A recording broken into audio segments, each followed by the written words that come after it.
말씀은 에베소서 2장 4절부터 7절까지의 말씀입니다.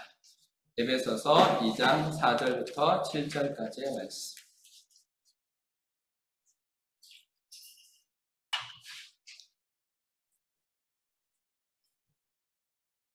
우리 다 같이 읽겠습니다. 긍휼이 풍성하신 하나님이 우리를 사랑하신 그 큰 사랑을 인하여 허물로 죽은 우리를 그리스도와 함께 살리셨고 너희는 은혜로 구원을 받은 것이라. 또 함께 일으키사 그리스도 예수 안에서 함께 하늘에 앉히시니 이는 그리스도 예수 안에서 우리에게 자비하심으로써 그 은혜의 지극히 풍성함을 오는 여러 세대에 나타내려 하심이라. 아멘. 오늘 말씀의 제목은 구신담입니다. 말씀 제목 잡으려고 굉장히 애를 쓰다가 어려워서 정말로 어떻게 할지 고민하다가 구신담 이렇게 잡게 되었습니다. 그는 허물과 죄로 죽었던 우리를 살리셨도다. 이 장을 시작하면서 바울은 선언했지요. 하나님께서 허물과 죄로 죽었던 우리를 살리셨도다. 그리고 난 다음에 계속해서 바울은 위대한 구원에 대한 선포를 이어가고 있습니다. 전에 우리는 죄와 사망으로 말미암아 죽었던 자, 또 사단의 지배 가운데에서 종로하던 자, 그리고 그로 말미암아 하나님의 진노의 심판 아래 있는 자였습니다. 이것이 우리의 BC이지요. Before Christ. 구원받기 전에 우리의 상태를 우리는 이렇게 BC, 예수 그리스도가 우리에게 오셔서 우리를 구원하기 전의 상태를 BC라고 표현을 합니다. 또 그런데 이제 하나님께서 우리를 구원하셨습니다.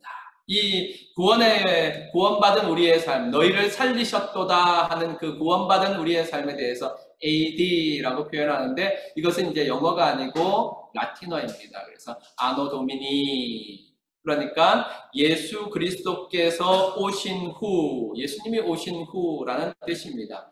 그러므로 이 AD가 표현하는 것은 예수 그리스도 안에서 구원받은 우리의 삶을 표현합니다. 이렇게 세상의 역사를 BC와 AD, 그 중심에 예수 그리스도를 두고 예수 그리스도 오기 전 BC라고 하고 예수 그리스도가 오고 난 다음 AD라고 표현하는 것처럼 우리의 삶에도 예수 그리스도가 주님으로 우리에게 오시기 전과 오신 이후, 곧 BC와 AD의 삶이 있습니다.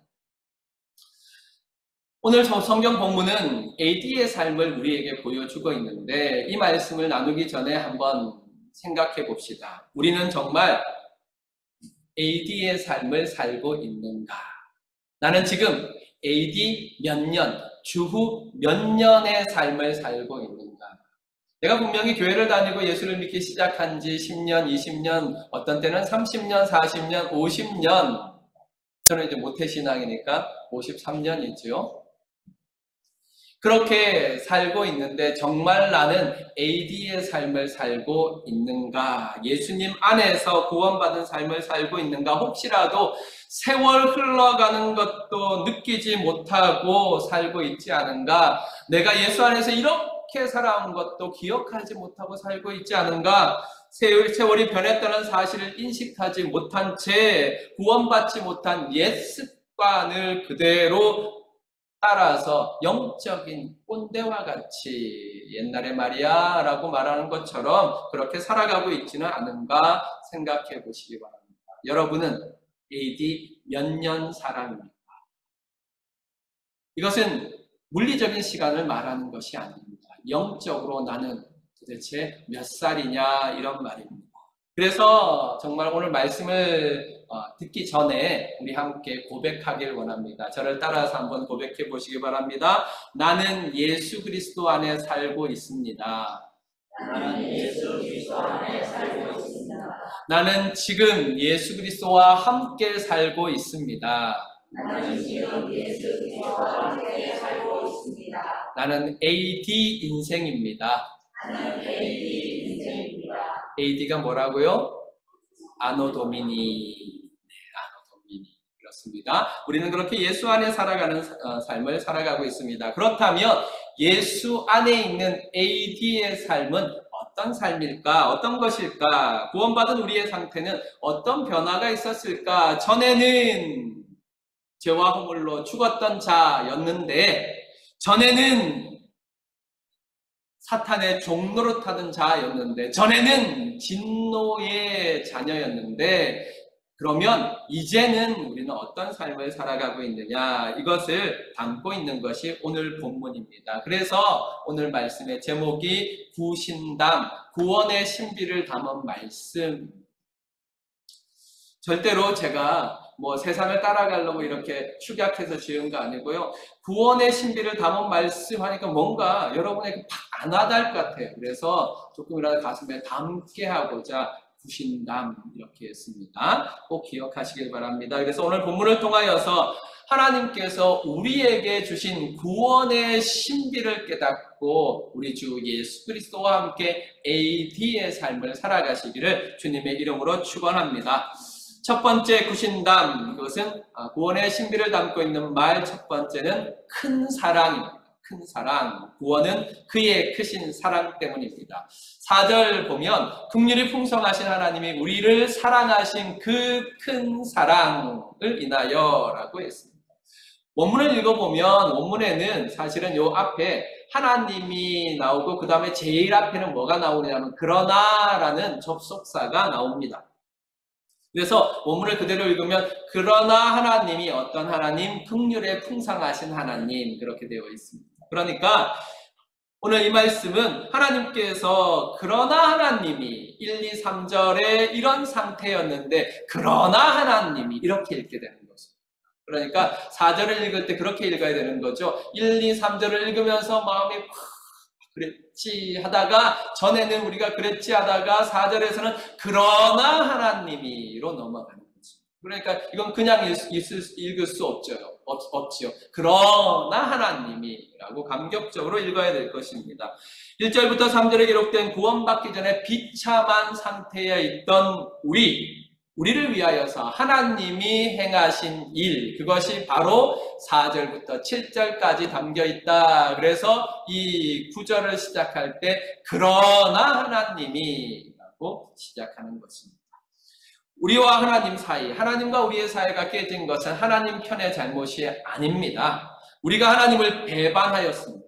우리가 하나님께 범죄하였습니다. 그래서 하나님께 범죄하고 하나님께 배반함으로 말미암아 우리는 그 죄, 그 허물로 말미암아 죽었었고 그 죄 가운데에서 세상의 권세를 잡은 악한 영들을 따라갔으며 육체의 욕심을 따라서 살았고 그 결과 하나님의 진노의 심판의 대상이었습니다. 그러나 하나님이 우리를 위한 구원의 행동을 시작하셨습니다. 무엇 때문입니까? 하나님께서 그 구원의 행동을 시작하신 이유가 무엇 때문입니까? 오늘 본문은 정확하게 선언합니다. 긍휼에 풍성하신 하나님이 우리를 사랑하신 그 큰 사랑을 인하여 라고 했습니다.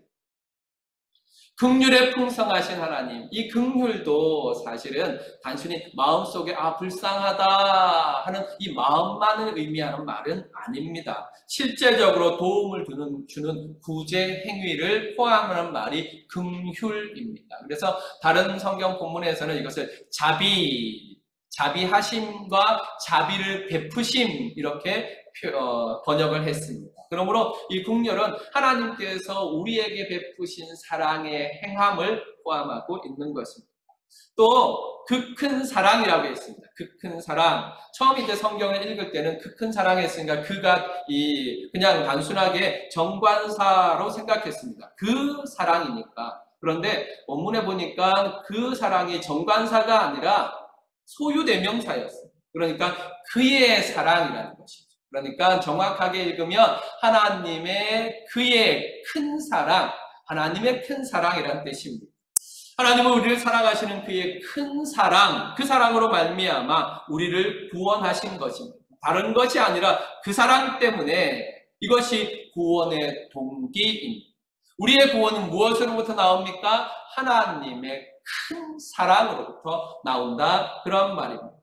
구원은 전혀 우리 편의 어떤 조건을 따라서 일어난 일이 아닙니다. 우리의 조건, 우리에게 선함이 있거나 우리에게 아름다움이 있거나 우리의 믿음이 있거나 이것 때문에 구원이 일어난 것이 아닙니다. 구원은 오직 하나님 편의 조건, 그러니까 하나님 당신의 큰 사랑 때문에 우리가 구원을 받았습니다. 이 사랑이 얼마나 큰 사랑인지 아십니까? 도대체 얼마나 큰 사랑이길래 하나님의 큰 사랑이라고 했을까요? 하나님의 사랑만 해도 우리가 측량할 수 없이 큰데 우리 사랑하고 하나님 사랑하고 어떻게 비교할 수 있겠습니까? 그런데 하나님의 큰 사랑이라고 표현했습니다. 자신을 배반하고 도망간 배신자들을 찾기 위해서 아들을 보내신 사랑, 그 사랑이 하나님의 큰 사랑입니다. 예수님은 이 사랑에 대해서 마태복음 21장에서 한 비유를 들어서 우리가 잘 이해할 수 있도록 해주시는데요. 거기 마태복음 21장에 보면 어떤 한 주인이 포도원을 만듭니다. 포도원을 잘 만들어 갖고 와서 이제 농부들에게 세를 줍니다. 그리고 그 사람은 먼 나라로 떠납니다. 그리고 나서 이제 추수 때가 되어서 포도를 걷어들일 때가 되니까 종들을 보내서 그 열매를 받아오게 합니다. 그래서 종을 보냅니다. 그런데 농부들이 이 주인의 보냄을 받은 종에게 열매를 보내야 함에도 불구하고 열매를 보내지 않고 오히려 종들을 때리고 죽이기까지 합니다. 몇 번 그런 일들을 반복합니다. 반복합니다. 그래도 똑같이 농부들이 종들을 죽였어요.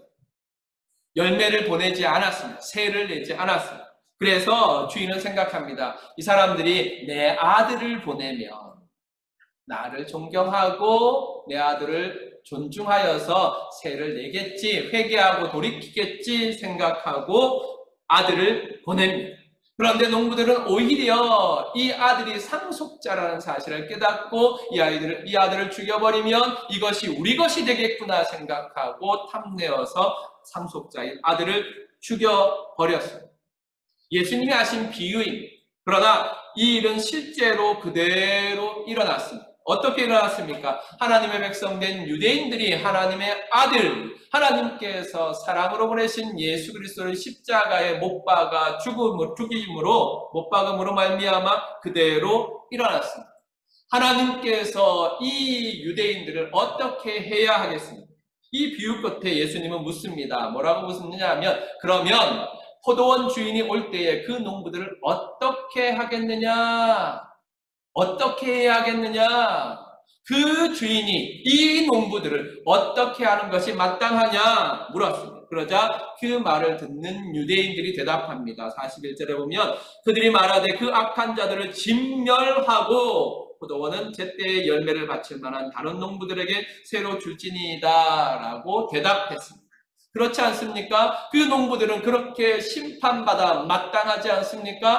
그렇지 않습니까? 예수님을 십자가에 못 박은 그 사람들, 그들은 하나님의 진노의 심판을 받아 마땅하지 않습니까? 십자가 때문에 그들은 심판을 받아야만 했습니다. 그러나 하나님은 그의 크신 사랑으로 인하여서 오히려 그 십자가로 말미암아 그들을 구원하시기로 하셨습니다.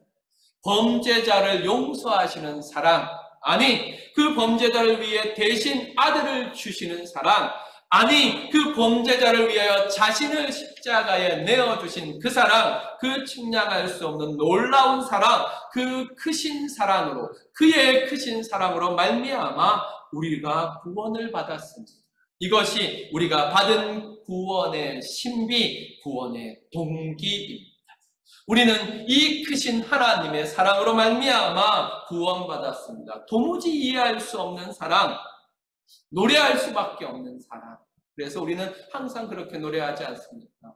그 사랑 날 위해 죽으신, 날 위해 다시 사신 예수 그리스도, 다시 오실 그 사랑, 죽음도 생명도 천사도 하늘의 어떤 권세도 끊을 수 없는 영원한 그 사랑 예수.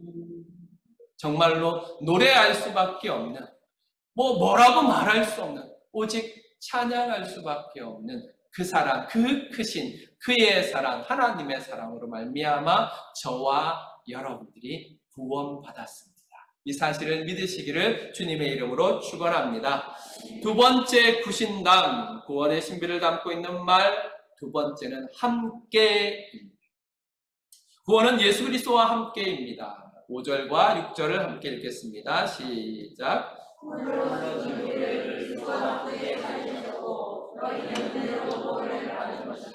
또 함께 일으키사 그리스도 예수 안에서 함께 하늘에 앉히시니. 성경을 이제 많이 읽으셨으니까 이해하실 거예요.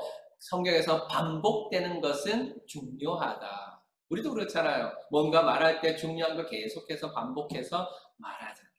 여기에 무엇이 반복됩니까? 함께가 반복되지요. 그런데 함께를 수식하는, 함께라는 부사를 수식하는 동사가 3개가 나옵니다. 첫 번째는 살리셨고, 두 번째는 일으키사, 세 번째는 앉히시니 그랬습니다.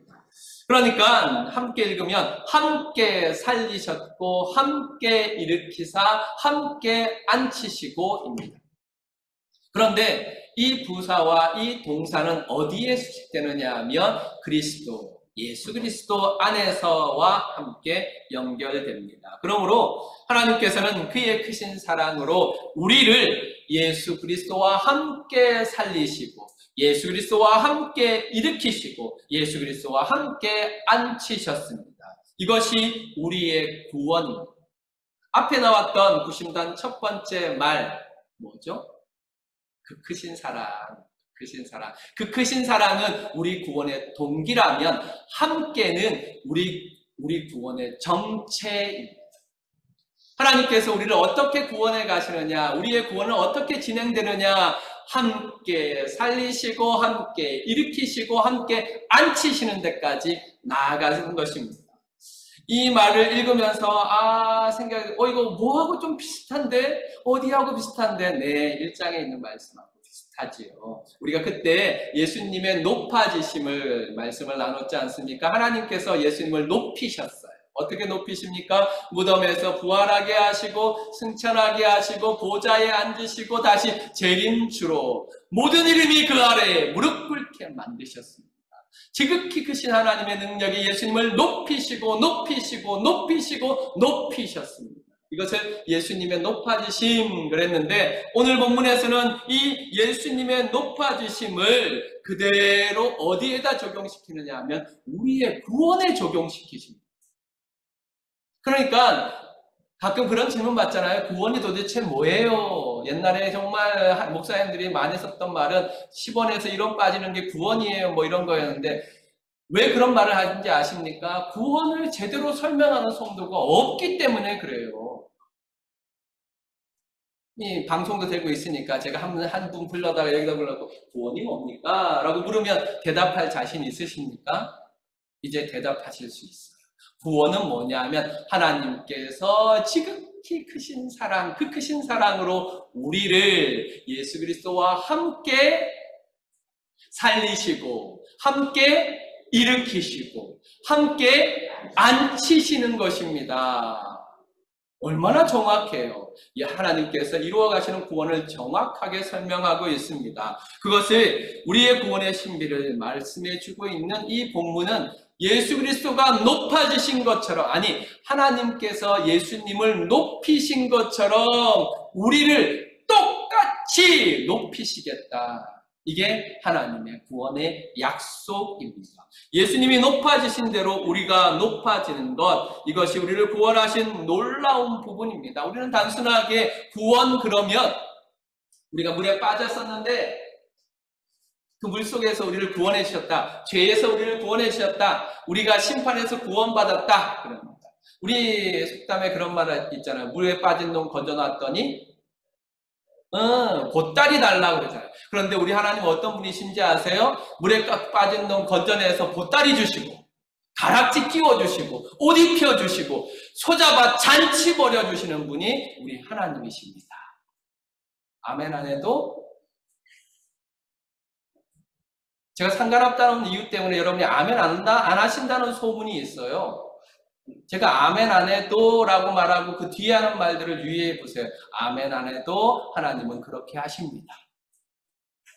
그 말은 뭐냐면 여러분이 아멘 안 해도 된다는 말이 아니라 여러분이 모르고 있어도 하나님은 여러분을 사랑하셔서 여러분을 모르는 새에 약속하신 것을 그대로 이루어 가십니다 라는 뜻이에요. 그 말은 무슨 뜻이냐? 여러분이 제발 좀 잠에서 깨서 하나님이 행하시는 것을 알라는 뜻이지, 아멘, 하지 말라는 뜻은 아닙니다. 만약에 목사님이 아멘 하지 말라 그러셨어! 라고 말한다면 여러분은 저와 함께 어린이 캠프를 가셔야 됩니다. 자, 돌아와서 그렇습니다. 하나님께서는 오늘 이 도표 제가 성심성의껏 만들었어요. 그리스도와 함께 부활, 우리는 그리스도와 함께 부활합니다. 그래서 그리스도의 부활은 우리의 부활의 첫 열매라고 그러셨죠. 그리고 함께 우리를 일으키사 하나님께서 높이십니다. 우리를 올리십니다. 어디까지? 하늘에까지. 이 하늘에 대해서 시간이 없는데 그래도 여러분에게 정말 알려드리면 바울이 삼청천 하늘에 갔다 그랬어요. 그 삼층천 하늘이 어딘지 아십니까? 1층 천은 우리가 보는 스카이예요. 구름이 있고 공기가 있고 하는 대기권을 말해요. 2층 천은 유대인들은 생각했어요. 그 위에 하늘이 있다. 그 위에 하늘이 있어요, 없어요? 있어요. 우주가 있잖아요. 별들의 공간, 별들의 고향이 우주, 거기가 2층 천 하늘이에요. 그러면 바울이 갔다 온 3층 천 하늘은 어딜까요? 네, 하나님의 영광이 선포됩니다. 우리 주 예수 그리스도께서 하나님 보좌 우편에 계신 곳, 바로 영적인 하늘입니다. 그러므로 하나님께서 이 영적인 하늘, 이 하나님의 영광이 있는 하늘까지 우리를 올리신다 그랬어요. 여러분 죽으면 어디 가게요?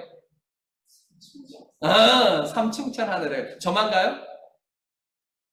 가기 싫은 사람들이 있어요? 없지요. 우리는 다 그 하늘, 하나님의 영광이 있는 하늘, 하나님의 영광이 선포되는 하늘, 우리 예수 그리스도께서 높아지셔서 지금 앉아 계시는 그 자리, 그곳까지 우리는 올라가게 됩니다.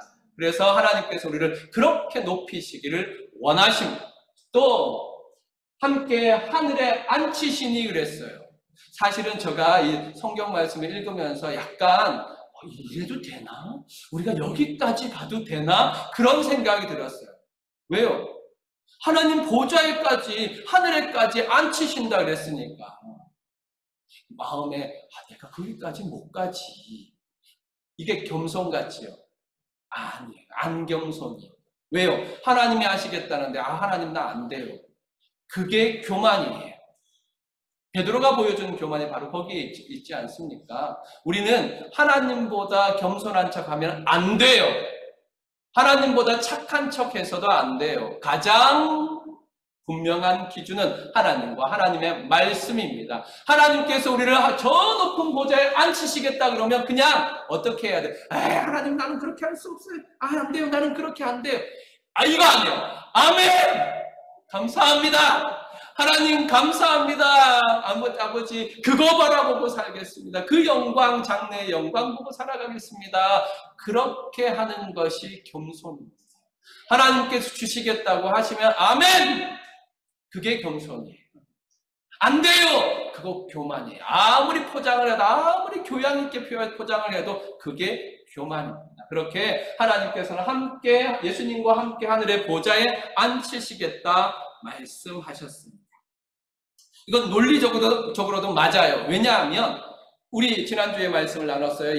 하나님께서 예수님을 무엇으로 삼으신다고 그랬었냐면 교회의 머리로 삼으신다 말씀하셨고, 교회는 그리스도의 몸이라고 말했어요. 그러면 예수님이 하늘에 계신데 우리가 땅에 있으면 돼요, 안 돼요? 그럼 그게 이렇게 머리는 하늘에, 몸은 땅에. 이상하잖아요. 안 되는 거예요. 그러니까 우리가 예수 안에 예수님께서 우리의 머리, 우리가 예수님의 몸이라면, 예수님이 하나님 보좌 우편에까지 높아지셨다면 우리도 예수 그리스도 안에서 똑같이 높아지는 것이 논리적으로 딱 맞습니다. 뿐만 아니라 이것은 예수님의 기도의 응답이기도 합니다. 요한복음 17장에 보면 예수님께서 십자가에 달리시기 전에 하나님 앞에 나아가서 간절히 기도합니다. 그 간절히 기도하는 내용 중에 이런 것들이 있습니다. 주보에 보시면 17장 21절부터 22절까지 있는데 죽어 있는 것으로 한번 읽어주시기 바랍니다. 21절부터 22절 시작. 아버지께서 내 안에 내가 아버지 안에 있는 것 같이 그들도 다 하나가 되어 하나님 있게 하사 세상과 아버지께서 나를 보내신 것을 알게 하옵소서. 내게 주신 영광을 내가 그들에게 주었사오니 이는 우리가 하나가 된 것 같이 그들도 하나가 되려 하려 함이니이다. 아멘. 예수님께서 기도하십니다. 간절히 기도하십니다. 아버지, 이 십자가를 향해 가는 내 간절한 기도를 받아주옵소서. 이 십자가를 통하여서 하나님, 아버지께서 내 안에, 내가 아버지 안에, 이걸 뭐라고 한다고요? 삼위일체. 그러니까 하나님 아버지와 예수 그리스도가 하나라고 말씀하시는 거예요. 그런데 거기다 뭘 붙이세요? 아버지가 내 안에 내가 아버지께 있는 것처럼 저들도 누구와 함께? 금방 읽어놓고 나와 함께. 그러니까 목사가 필요하죠. 여러분이 금방 읽어도 모르니까 목사가 필요한 거예요. 다시 제가 읽어드릴게요. 21절. 아버지여, 아버지께서 내 안에, 내가 아버지 안에 있는 것 같이 그들도 다 하나가 되어 어디에? 우리 안에 있게 하사. 그래서 우리 안에 있게 하사. 어디 안에? 하나님 아버지와 예수 그리스도의 신령한 교제 안에, 그 신비로운 성삼위일체의 연합 안에 이들도 집어넣어서 하나가 되게 하여 주옵소서. 우리 안에 있게 하여 주옵소서. 여기에 우리는 하나님 안에입니다. 성부, 성자, 성령 하나님 안에 우리가 있게 하옵소서. 우리 지금 굉장히 복잡해져요. 왜냐하면 성삼위의 일체도 우리가 이해할 수 없는데 그 속에 우리가 들어가. 우리가 그 안에 하나가 돼. 성삼위일체 안에 우리가 하나가 된다. 이거 어떻게 이해할 수 있어요? 이해하지 마세요. 그럼 어떻게 해요? 믿으면 되지. 믿으면 되지. 아빠가 정말 우리 아버지일까? 엄마가 정말 우리 아버지일까? 고민하기 시작하면 골치 아파요. 그냥 믿으면 땡, 믿으면 끝. 그렇습니다. 그렇게 선언하셨습니다. 그래서 22절에 내게 주신 영광, 아버지께서 내게 주신 영광을 내가 그들에게 주었사오니, 그렇게 표현했습니다. 그리고 나서 24절 이렇게 기도하십니다. 아버지여, 내게 주신 자도 나 있는 곳에 나와 함께 있어. 아버지여, 내게 주신 자도 나 있는 곳에 나와 함께 있어. 첫 번째는 그 십자가에, 두 번째는 어디에? 저 하늘 하나님 보좌에 있어. 아버지께서 창세전부터 나를 사랑하심으로 내게 주신 나의 영광을 그들도 어떻게 보게 하시기를 원하옵나이다. 예수님께서 이렇게 기도하셨어요. 예수님께서 이렇게 기도하셨어요. 누구를 두고? 저와 여러분을 두고. 저와 여러분을 두고. 예수 안에 있는 우리를 두고. 교회를 두고. 성도를 두고 예수님께서 이렇게 기도하셨어요. 하나님께서 그 기도 들으셨을까? 안 들으셨을까요? 네, 들었죠. 그러니까 에베소서가 나오는 거잖아요. 하나님께서 예수 그리스도의 기도를 그대로 들으시고 응답하셔서 우리를 함께 살리시고 함께 일으키시고 함께 높이셔서 함께 앉게 하셨습니다. 아멘. 정말 이런 거는 목이 터져라 아멘 하셔야 돼요. 여러분의 영광이 여기에 있기 때문에 그렇습니다. 그래서 더 감사한 것은 여기에 살리셨고 일으키시고 앉히시고를 문법적으로는 부정과거라고 말하는데 무슨 뜻이냐 하면 이미 이루어진 과거형으로 쓰셨어요. 과거 완료 이렇게 생각하시면 되겠네요. 이미 이루어진 것으로 사용했어요. 살리셨다, 일으키셨다, 앉히셨다로 했습니다. 물론 우리가 다시 살아난 거, 예수 그리스도와 함께 다시 살아난 거 과거 완료이지요. 우리가 다시 살았어요. 우리 영이 다시 살았잖아요. 하지만 우리를 높이셔서 영광에 들어가게 하시는 일은 언제 일어날 일입니까? 과거? 아니요, 미래에 일어날 일이잖아요. 우리 주님이 다시 오시는 그날의 미래에 일어날 일입니다. 그럼에도 불구하고 하나님께서는 이것을 이미 이루어진 것처럼 말씀하셨습니다. 왜 그랬을까요? 하나님의 성령 하나님께서 시제를 잘못 사용하셨을까요? 착각하셔서 과거와 미래를 착각하셔서 아니에요. 성령 하나님께서는 이것이 이미 확정적으로 이루실 것을 약속하시는 거예요. 마치 하나님께서 우리의 구원에 대해서 내가 반드시 한다 라고 신적인 선언을 과거 완료로 이미 하시는 것입니다. 내가 하겠다고 하면 된 거야 이렇게 말씀하신 것입니다. 응답하라 1988 OST에 보면 함께라는 곡이 있습니다. 그 곡 가사가 참 좋아요. 여러분 한번 들어보세요. 은혜가 됩니다. 그 가사 중에 제가 참 좋아하는 부분은 뭐냐면 우리 힘들지만 함께 걷고 있다는 것. 지금 우리 힘들지 그렇지만 우리가 함께 걷고 있다는 것, 그 어떤 기쁨과도 바꿀 수는 없지. 힘들어도 너하고 내가 함께 걸어가고 있다는 것, 이것이 주는 기쁨을 다른 것과 바꿀 수 없지. 이런 가사가 있습니다. 연약한 사람도 함께 걸어간다면, 마음 맞는 사람, 나와 함께하는 사람이 내 옆에서 함께 걸어가고 있다면 아무리 힘들어도 기쁘잖아요. 저희 집사람 되게 연약하거든요. 근데 함께 걸어가는 것만 해도 기뻐요. 한 일주일은 이 효과가 가겠지요.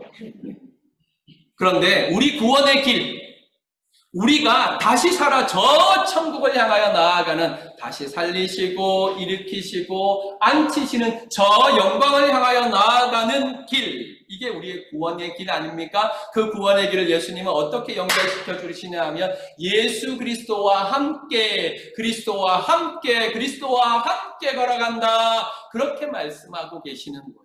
어찌 기쁘지 아니하겠습니까? 뿐만 아니라 우리가 어떻게 될지 모르는 불확실한 미래를 향하여 나아가는 것이 아니라 하나님께서 신적인 선언으로 약속하신 확실한 하늘 영광을 향하여 걸어간다면 우리 힘들지만 주님과 함께 걷고 있는 것, 주와 같이 길 아닙니까? 정말로 그 어떤 기쁨과도 바꿀 수 없습니다. 이 믿음을 꼭 가지시고 우리 구원이 주님과 함께 이루어져 간다는 사실을, 주님의 부활, 주님의 높아지심, 주님의 영광이 우리의 영광이요 부활이요 높아지심이라는 사실을 믿음으로 말미암아 우리 구원의 정체 신비를 깨달으시기를 주님의 이름으로 축원합니다. 아멘. 구신담 세 번째, 구원의 신비를 담은 세 번째 말씀, 이는입니다. 이는. 구원은 하나님의 영광 때문입니다. 7절 다 같이 읽겠습니다. 시작. 이는 그리스도 예수 안에서 우리에게 자비하심으로써 그 은혜의 지극히 풍성함을 오는 여러 세대에 나타내려 하심이라. 아멘. 그렇습니다. 우리는 늘 하나님 수준에서 우리의 삶을 해석하는 눈이 필요합니다. 제발 좀 세상 수준에서, 사람 수준에서, 내 수준에서 우리 구원을 해석하지 마세요. 하나님 수준에서 성경적인 시각을 좀 가지세요. 기독교적인 세계관을 좀 가지세요. 7절에 이는 이라는 말은 뭐냐면 이것을 위하여 라는 뜻입니다. 그러니까 7절의 내용이 구원의 목적이라는 뜻입니다. 7절의 내용이 무엇입니까? 이는 그리스도 예수 안에서 우리에게 자비하심으로 그 은혜의 지극히 풍성함, 다시 말하면 하나님께서 얼마나 은혜로우시고 얼마나 자비하신지를 오는 여러 세대에 나타내려 하심이라고 말씀했습니다. 이것이 구원의 목적입니다. 하나님은 당신의 은혜가 얼마나 풍성하신지, 당신의 자비가 얼마나 크신지를 오고 올 모든 세대의 사람들에게 보여주시기 위해서 우리를 구원하셨다, 그렇게 말씀하십니다. 그러므로 구원은 우리를 살리시고 높이시는 것으로 끝나는 것이 아닙니다. 구원의 궁극적인 목적은 우리에게 있지 않다는 말입니다. 구원의 궁극적인 목적은 하나님의 자비하심과 은혜를 이 땅에 드러내는 것입니다. 곧 하나님의 영광입니다. 하나님의 영광 때문에 우리를 구원하셨습니다. 하나님의 영광 때문에 우리를 살리셨습니다. 하나님의 영광 때문에 우리를 일으키십니다. 하나님의 영광 때문에 우리를 저 하늘 영광에 앉히십니다. 하나님이 포기하시겠습니까? 아니요, 절대로 포기하지 않으실 것입니다. 하나님은 반드시 이 일을 이루어 가실 것입니다. 하나님은 우리의 구원을 통하여서 선포하고 계시는 것입니다. 여기에 나타내다라는 말은 그냥 이렇게 보여주는 것 정도가 아니라 공식적으로, 법률적으로 선포하는 것입니다. 공포하노라 하는 그 공포입니다.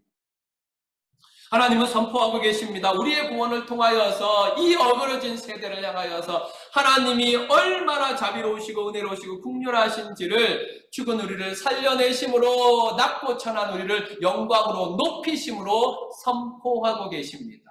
교회를 통하여 세상을 향하여 하나님은 선포하시는 것입니다. 나는 자비하다. 성도를 통하여 세상에 하나님은 선포하십니다. 나는 은혜롭다라고 선포하시는 것입니다. 그렇다면 이 놀라운 구원의 신비를 아는 자로서 우리는 어떻게 살아가야 할까요? 사도행전 16장에 보면 오늘 겨자나무 찬양대가 찬양을 한 것처럼 바울과 실라가 나옵니다. 바울과 실라가 어떻게 됩니까? 빌립보 감옥에 갇힙니다. 나쁜 짓을 해서? 아니요, 나쁜 짓 한 거 아닙니다. 귀신 쫓아내고 선한 일을 해서 감옥에 갇힙니다. 매를 맞고 감옥에 갇힙니다. 한밤중이 되었습니다. 그 한밤중이 되었을 때 얼마나 억울하겠습니까? 선한 일을 했음에도 불구하고 무고를 당하여서 감옥에 갇혔으니 얼마나 억울합니까? 사방에 대고 원망해야 되지 않습니까? 사방에 대고 불평해야 되지 않습니까? 도대체 어떻게 이럴 수가 있어? 이 나라는, 이 사람들은, 도대체 베트남은 이렇게 원망하고 불평해야 되지 않습니까? 그런데 바울과 실라는 어떻게 했습니까? 그 억울함에도, 그 고통스러움에도 불구하고 바울과 신라는 25절에 보니까 한밤중에 바울과 신라가 기도하고 하나님을 찬송함에 죄수들이 듣더라. 바울과 신라는 하나님을 믿었습니다. 하나님의 크신 사랑을 믿었습니다. 하나님의 놀라운 구원을 믿었습니다. 그래서 기도하고 찬송할 수 있었습니다. 이것이 하나님께 영광을 돌리는 것입니다. 죄수들이 듣더라라는 말씀 속에서 우리는 이해할 수 있습니다. 죄수들은 생각하지 않습니다. 도대체 쟤네들은 뭐니? 왜 얻어터지고 기도하고 얻어터지고 찬송하니? 쟤네들은 도대체 어떤 사람이니? 이것이 하나님께 영광이라는 말입니다. 억울함에도 불구하고 기도하는 성도, 어두운 감옥임에도 불구하고 찬송하는 성도, 그들을 통하여서 하나님의 구원이, 하나님의 자비하심이, 하나님의 은혜로우심이 세상에 선포되고 하나님의 영광이 나타나는 것입니다. 그러므로 하나님의 구원을 받은 저와 여러분은 이 땅에서 어떻게 살아가야 할까요? 우리는 빌립보에 살아가고 있는 것입니다. 우리가 선한 일을 한다고 선하게 대하지 않는 세상, 우리가 옳은 일을 한다고 옳게 대하지 않는 세상, 때때로 억울하게 무고를 당하여서 매를 맞을 수밖에 없는 세상, 때때로 억울하게 감옥에 갇힐 수밖에 없는 세상, 어둡고 고통스러운 광야와 같은 그런 이 빌립보에서 살아가는 사람들입니다. 그러나 그런 곳에서 하나님을 향하여 기도할 때, 그런 곳에서 하나님을 향하여 찬양할 때 세상은 하나님의 영광을 보게 될 것입니다. 이것이 저와 여러분의 삶이 되기를 주님의 이름으로 축원합니다. 사랑하는 성도 여러분, 우리는 BC와 AD 사이에서 그러나의 하나님을 만나게 되었습니다. 우리는 불순종하였습니다. 그러나 하나님은 우리를 구원하셨습니다. 우리는 하나님께 범죄하고 대적하였습니다. 그러나 하나님께서는 우리를 사랑하시고 긍휼을 베푸셨습니다. 바로 이 하나님의 크신 사랑 때문에 우리는 구원받았습니다. 그 크신 사랑 때문에 우리는 예수 그리스도와 함께 살았고 일어나 영광에 들어가게 될 것입니다. 그 큰 사랑, 이 큰 사랑, 우리를 살려내신 하나님, 그의 그 큰 사랑 우리가 어떻게 감출 수 있으며 어떻게 잊을 수 있습니까? 그래서 우리는 그렇게 찬양하지 않습니까? 주님의 높고 위대하심을 내 영혼이 찬양하네. 주님의 높고 위대하심을 내 영혼이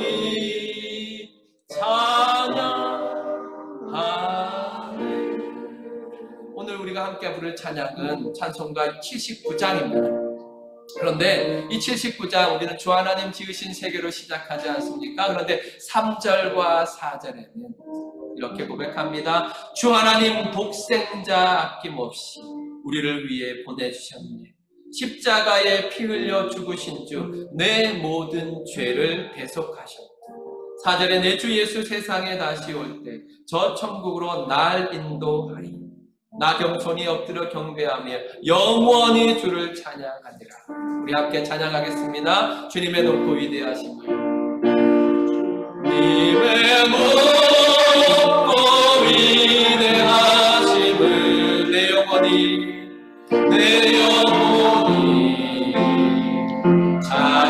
찬양하네. 주님의 높고 위대하심을, 주님의 높고 위대하심을 내 영혼이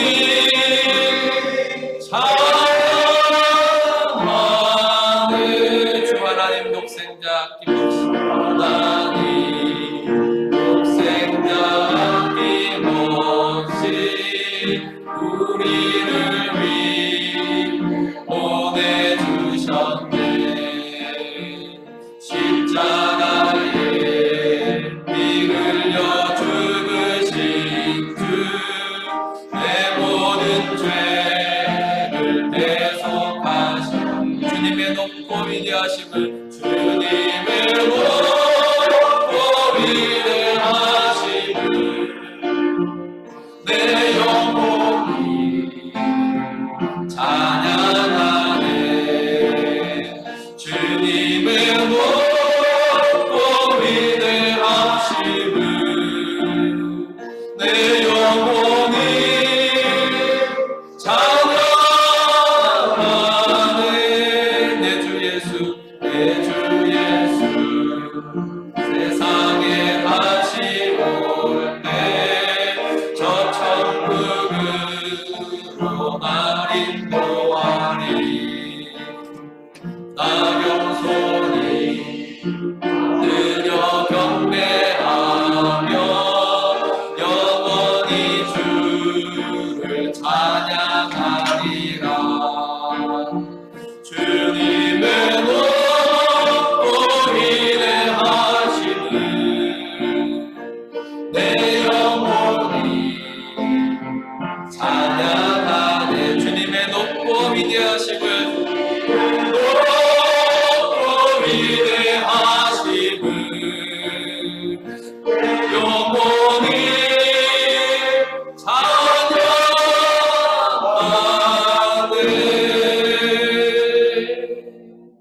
하시겠습니다. 주님의 높고 위대하심을, 주님의 높고 위대하심을 우리가 어찌 감출 수 있겠습니까? 우리의 영혼으로 찬송하고 찬송하게 하옵소서. 주께서 우리에게 베푸신 그 크신 사랑, 주께서 우리에게 더하여 주신 그 크신 은혜, 그로 말미암아 예수 그리스도와 함께 다시 살았고 영광을 향하여 나아가게 하시니 감사합니다. 장차의 그 영광을 바라보며 오늘 하나님의 은혜를 노래하며 살아가게 하옵소서. 어둡고 고통스럽고 아픈 삶의 현장일지라도 그곳에서 하나님을 기억하며 믿음으로 기도하는 자, 찬송하는 자 되게 하옵소서.